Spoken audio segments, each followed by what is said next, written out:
निधि, जिस बात का इंतजार सब लोगों को था, आखिरकार वो वक्त आ ही गया है और एसआईआर को लेकर जो ड्राफ्ट नोटिफिकेशन है, कहने का मतलब कि ये वो डॉक्यूमेंट है जिसमें आप ये पता कर सकते हैं कि आपका नाम इस बार के ड्राफ्ट में है अथवा नहीं है।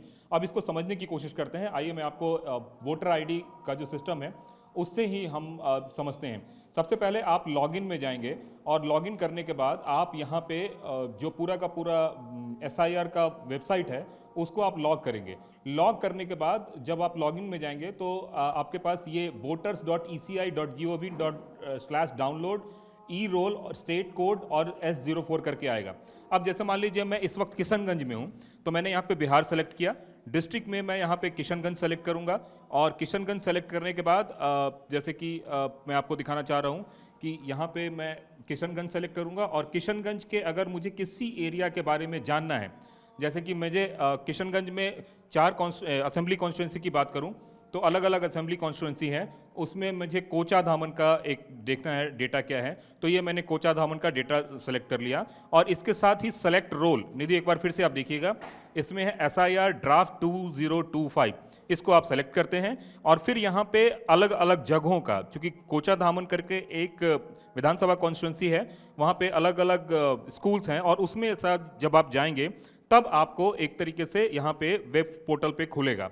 अब हमने अपनी सुविधा के लिए यहाँ पे एक डाउनलोड करके रखा है और यह जानने की कोशिश करते हैं कि आखिरकार ये जो डाउनलोड होके निकला है वो है क्या और उसमें आम लोगों के लिए किस तरह की बातें हैं। हमारे साथ नूर सर मौजूद हैं। नूर सर, एक बात बताएं कि ये प्रोसेस क्या है। और ये देखिए, ये डाउनलोड कॉपी, निधि जो मैं आपको दिखाने जा रहा हूँ ये डाउनलोड कॉपी है जिसमें कि सबों के नाम है, स्कूल का बकायदा फोटो भी दिया गया है। जैसे मान लीजिए कि आप जिस विधानसभा में हैं उस विधानसभा के जिस पोलिंग बूथ पर आपका वोट डालने जाएंगे उस पोलिंग बूथ की पिक्चर क्या है, ये देखिए, वो फ्रंट व्यू और बैक व्यू सारा कुछ जो है यहाँ पे दिया हुआ है और इसके साथ ये नाम आ गया।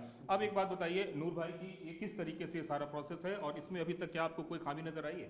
देखिए, इलेक्शन कमीशन ने वो आज ही जारी किया है एसआईआर का ड्राफ्ट।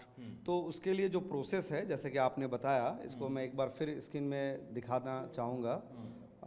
इसमें वोटर सर्विस पोर्टल है।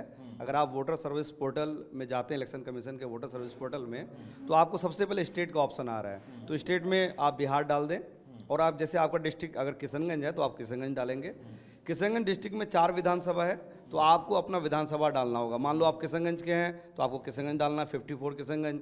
आप कोचा धामन के हैं तो कोचा धामन 55 कोचा धामन डालना है। या अगर आप ठाकुरगंज या बहादुरगंज से बिलोंग करते हैं तो आपको ठाकुरगंज या बहादुरगंज डालना है। अगर लैंग्वेज की बात करें तो इसमें लैंग्वेज में कई सारे ऑप्शन है, बट आप हिंदी डाल दो लैंग्वेज। उसके बाद आपको क्या करना है, रोल टाइप में आपको डालना है SIR ड्राफ्ट 2025। इसको डालने के बाद अब आपका क्या आएगा, पार्ट संख्या आएगा। यानी आपका जो बूथ है, बूथ में 2-4 पार्ट होते हैं जनरली। जैसे मान लीजिए मेरा टाउन में सरदार गोपाल सिंह स्कूल में बूथ है, उसमें 4 पार्ट है। तो मेरा कौन सा पार्ट है आपको ये देखना है, ईस्ट है, वेस्ट है, साउथ है, क्या है, उसको आप सेलेक्ट करेंगे। उसके बाद वो पूरा का पूरा बूथ का जो जितने वोटर्स हैं वो डाउनलोड हो जाएगा और उसमें आप अपना नाम खोज सकते हैं। जी बिल्कुल, अब तक तो कोई खामी नजर नहीं है। जितने भी जिसमें जैसा कि BLO साहब से मैंने बात किया कल कि हमारे BLO साहब जो भैया ही हैं, तो उनसे बात किया, वो बोला कि मैक्सिमम मैंने लगभग 1100 समथिंग आदमी का ये किया था। तो जिसमें से 918 आदमी का लगभग नाम आया है। मतलब 200 लोगों का काट दिया, 200 लोगों का नाम कट चुका है। और जो कट चुका है वो जेन्युइन है?